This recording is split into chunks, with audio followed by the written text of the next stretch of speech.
เฮ้ยไม่อีกแล้วเมืองเรามีดีหยังเบิ่งพี่น้องเข้าแม่เข้าแม่มึงเข้าแม่ของกูของของกู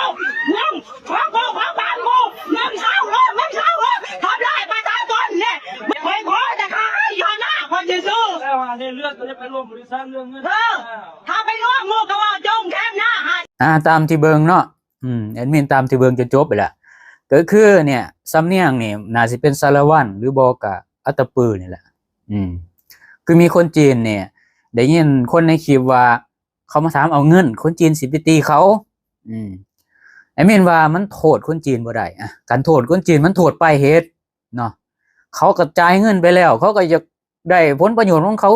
ไผสิอยากเสียเงินซื่อๆแม่นบ่ล่ะปัญหาคือเจ้าหน้าที่บ้านเมืองเนาะเอาเงินไปใส่แล้วก็ประชาชนเป็นหยังคือบ่ได้รับเงินเรื่องแบบนี้เนี่ยมันบ่แม่นว่าสิกำลังเกิดบางอาทิตย์ที่แล้วก็เกิดเนาะแล้วก็สิ่งสำคัญพวกที่รักชาติบ้านเมืองพวกเป็นชาตินิยมสูงน่ะ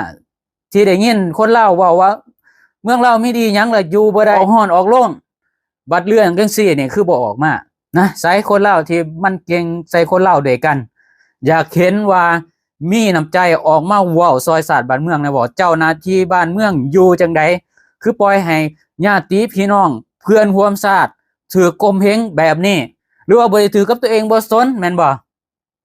ถ้าเก่งต้องเก่งเสมอต้นเสมอไปอย่าสิเก่งกับคนในศาสตร์ต้องเก่งกับปัญหาต้องมีน้ำใจเอิ้นว่ามีน้ำใจกับศาสตร์บ้านเมืองเนาะเพราะฉะนั้นแล้วอยากเห็นความรักชาติชาตินิยมสูง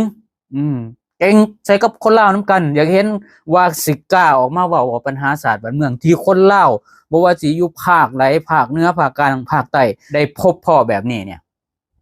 ออกมาเบิ่งนะอยากเห็นคนที่มันรักชาติบ้านเมืองนี่คือเมืองลาวมีดีหยัง